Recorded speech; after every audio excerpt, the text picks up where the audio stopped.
And the United States is talking tough over what's playing out right now between Russia and Ukraine. The United States has announced financial sanctions against rebel territories that have been freshly recognized by Russia in eastern Ukraine and warned that more were ready if necessary. So the US is responding with increased sanctions. Biden has tweeted, and I quote, "I've signed an executive order to deny Russia the chance to profit from its blatant violations of international law. We are continuing to closely consult with allies and partners, including Ukraine, on next steps." Since Putin's announcements, there have been, in fact, a series of meetings that have been conducted between the United States, between France and Germany to discuss exactly what their response should be. As of now, the United States going ahead and imposing sanctions on the two regions in eastern Ukraine that Russia has identified as independent. US is saying this has been done with the intention of ensuring that Russia doesn't profit from any trade, from any investments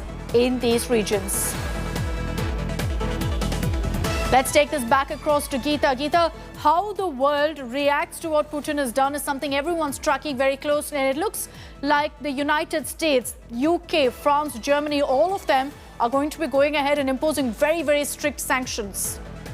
Well, that's right. The announcements came from the United Nations Security Council meeting itself, beginning with the United States of America, saying that they're not only going to sanction Russia. Yesterday, the announcement was made by the White House, but they're separately going to sanction and ensure that no investments go into Donetsk and Lugansk. Those are the republics that have been declared or recognized by Russia.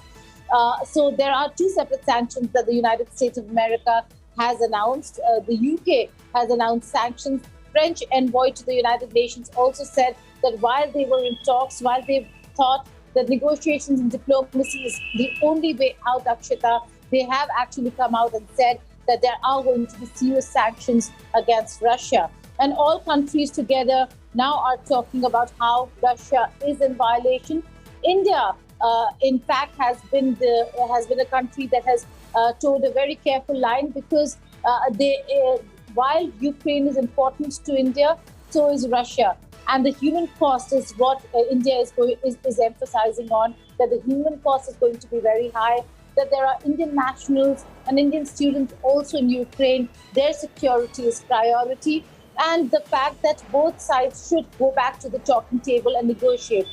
Quite a few countries, including France, have also asked Russia to take back the order or the decree that was signed by President Putin late last evening. Okay. And certainly a concern for the international community is how are they going to move forward from here on should Russia escalate matters. All right, Geeta, for the moment, thank you very much for joining us with all the details. This is a story that we're tracking very, very closely here on India Today and getting you all the updates, the reactions.